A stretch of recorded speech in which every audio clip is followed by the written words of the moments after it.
picture foreign. We were so excited by the fact that John Saxon was willing to do it.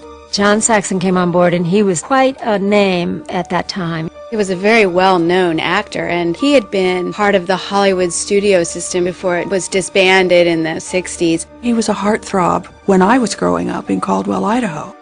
He was the kind of actor that girls sent away for the 8x10 glossy. How you doing, baby? He played my dad perfectly, and I felt very secure at all times when I was around him and acting with him. Ronnie Blakely played Nancy's mother. Are you okay? She had been in Nashville, the Robert Altman film. Fred Krueger can't come after you, Nancy. He's dead. Ronnie Blakely, she had an incredible life. She'd hung out with Bob Dylan, and she had been nominated for an Academy Award. When I met Wes Craven, I was somewhat surprised to see that he was such an elegant, soft-spoken man. It was a thrill to work with him, and he couldn't have been nicer. Are you okay? I'm okay. I felt very close and friendly with Heather and admired her a great deal, so we hit it off very well. We actually did spend a day or two together before the shoot, where we went out and shopped for prom dresses at the Galleria, pretending that she was my mom at the mall. I loved this scene in the kitchen where she's treating me like I am crazy. She slaps me. Ronnie really slapped me. We both were very buried in that scene. The casting of Freddie was a really big deal. I mean, it would rise and fall on Freddie. My first thought was that because of the physicality of the role, I should go with somebody who was like a stuntman. It was very quickly apparent that they were not in connection with that part of their psyche at all.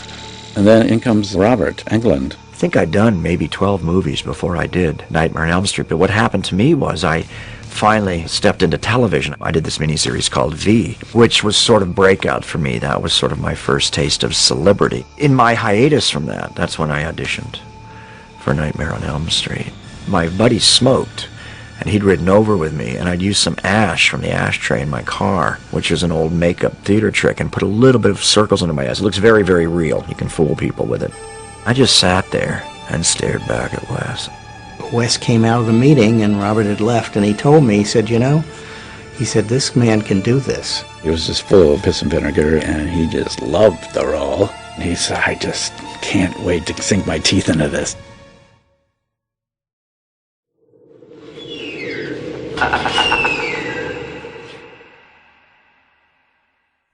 When Wes started shooting Nightmare, there was enormous pressure on him because he had believed in it for so long, and now it was sort of like put up or shut up.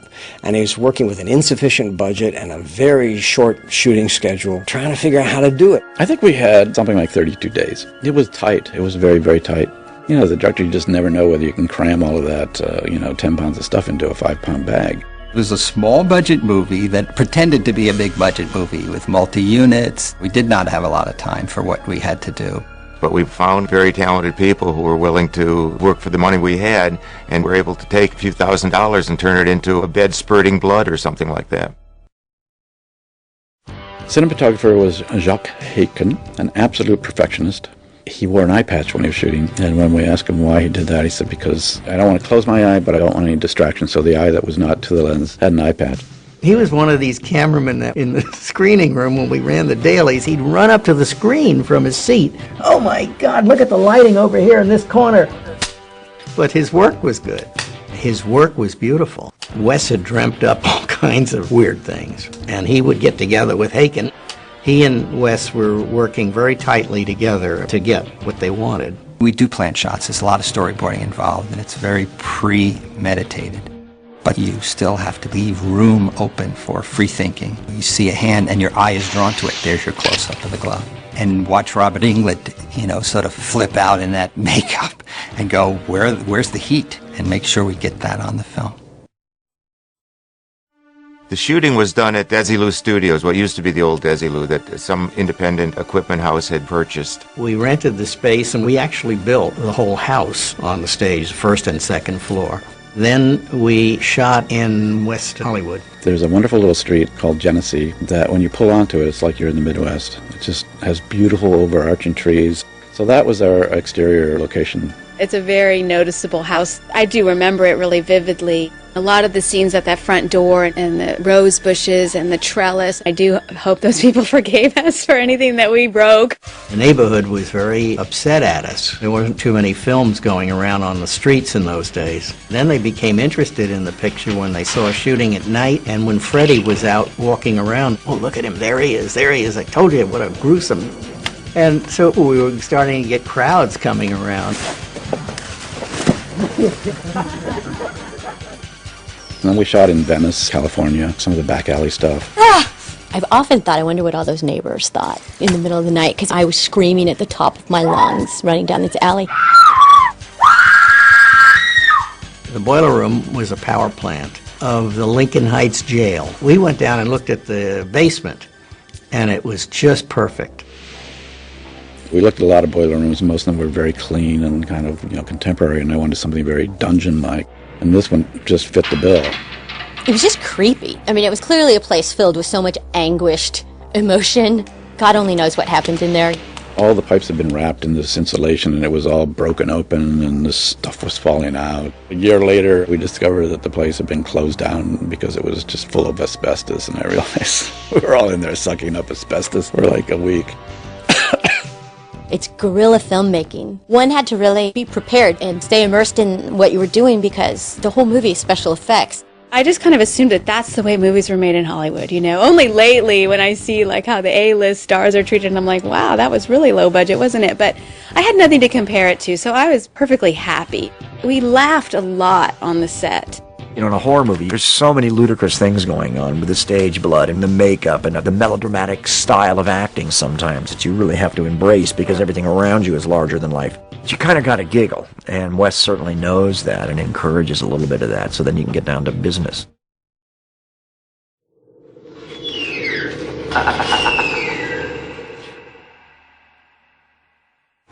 Freddy's makeup, of course. Wes Craven, he gave me the original script and basically gave me a little description of what he thought Freddy should look like. I did 5 different sculptures of what I thought Freddy should look like based on burn makeups. I did a lot of research. Wes kind of mixed and matched different things on each sculpture, and then we came up with a final look. When I first showed Robert, he was just excited. It was going to be a lot of fun to play this character. I thought, the makeup is so extensive that I need some humanity, and my eyes, my darting little beady eyes, will be the humanity. It took 3 hours. I think it was about 11 different pieces we had to glue down, because I had under pieces that glued down that showed the muscle, and then over that I put melted flesh kind of pieces, and I wanted it to move independently so you'd see his muscles moving underneath. When he first got into it, it was almost like he was afraid to move around, like it was going to fall off or something. And he goes, "This is amazing. It all holds together and it moves." And he started moving his mouth around and moving his eyebrows, and he was just all excited after that. I remember the first time I saw Robert Englund wearing his Freddy makeup. It was so strange. I did not know what special effects makeup could do to a person. It was just so gruesome and so like shiny and oozy. He couldn't get out of it once he was in it. So, for example, if we ate lunch, there Freddy would be having lunch, which isn't exactly what you want to see across the lunch table. It got very difficult for Robert towards the end because his face was nearly raw from all the makeup. It got to the point where at the end of the day, he wouldn't even wait for me to come and take it off carefully with solvents and things. He would just rip the whole mask off. This is God. The famous glove, Freddy Krueger's glove.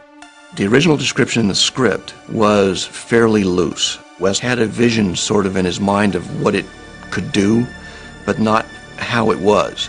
He made the suggestion that it needs to be something that the guy could make himself with the things that you find in a boiler room.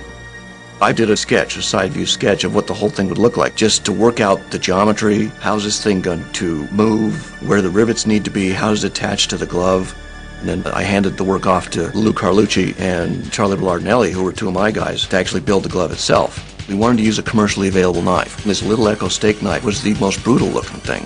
Reground, remounted on the glove to make those long talons. I remember the first time Robert tried the glove on. First thing he did was cut himself, like everybody did, because we didn't realize that if you folded your fingers all the way, the knives went into your wrist. But then he sort of looked at Wes and got that smile on his face and went, That became his look with the glove. Gonna get you. I really began to play with it. You know, and that would be what happened to me. I remember playing around in craft service and goofing in craft service with it, you know, putting different, you know, jujubes and marshmallows and putting jelly on it, making it look like guts and stuff like that. That's when I really got comfortable with it and really began to really get it into the frame. It's got to be the scariest looking thing. It just looks so homemade. It looked like something that some psychopath would have made. They had several different ones. They had sharp ones and plastic ones and non-sharp ones. And whenever Freddy would grab me, I'd say, this is the not sharp one, right? You know? And often they would forgotten to switch him out. He's like, oh no, this is the sharp one. Yeah, it caused a lot of nightmares. It was very strange to see Robert interact with people. He went from being this nice guy and real talkative and everything, and then all of a sudden you'd hear action. You just see this whole dark cloud come over. Hey, Marcus. Once he put it all on, he sort of got into the character. He enjoyed playing that part. He relished it. Tina, watch this. I could tell that there was a really strong actor playing the role. There was something there that was going to be a real-life breathing character. Robert Englund was a classically trained actor at the Royal Academy. He really brought this character to life as if he was playing a Shakespearean role. He would practice movements that would be extremely dramatic. There's so much drama to every single line that he delivered. What I took was Klaus Kinski. I was really impressed with his Nosferatu, and I took the thrusted neck that Klaus did on that. And then the other one was, there was a certain kind of, you know, a you dirty rat kind of swagger that Jimmy Cagney had that I wanted to bring to Freddy. Sometimes even walking crossover like a surfer walks on a surfboard or like a runway model. It gives Freddy a kind of a glide. I remember seeing there once, and Johnny and Heather were sitting there getting makeup on as if they needed it, these two beautiful young kids. And here I am, and I'm getting basted with a turkey baster full of KY jelly. I envied them. I envied them their youth. I envied their beauty.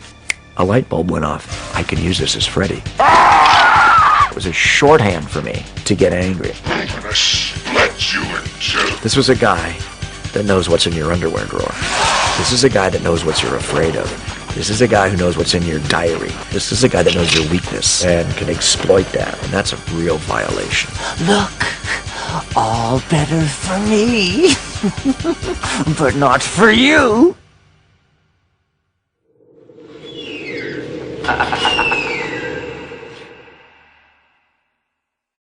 Wes Craven had a tremendous mind for effects. He was so good. I could sit there and he'd tell me what he's going to do, and I'd say, well, we can't shoot that, Wes. We can't.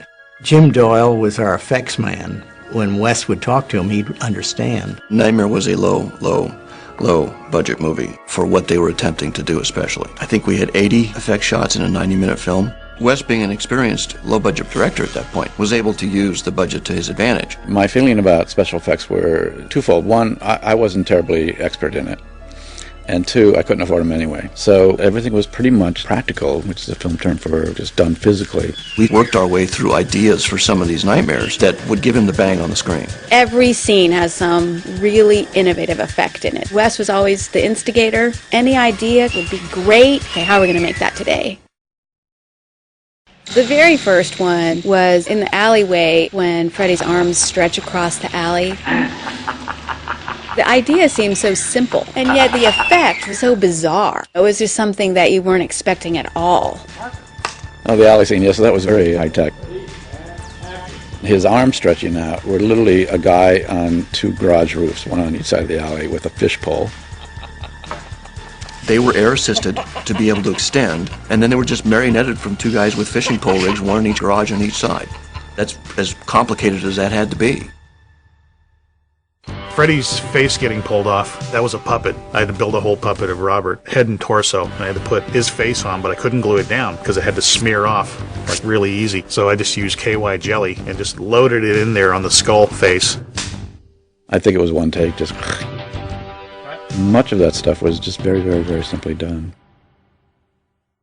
Simple one was he wanted to have a figure pressing against the wall then showing the whole figure of the man. I said, how are we going to shoot that? That scene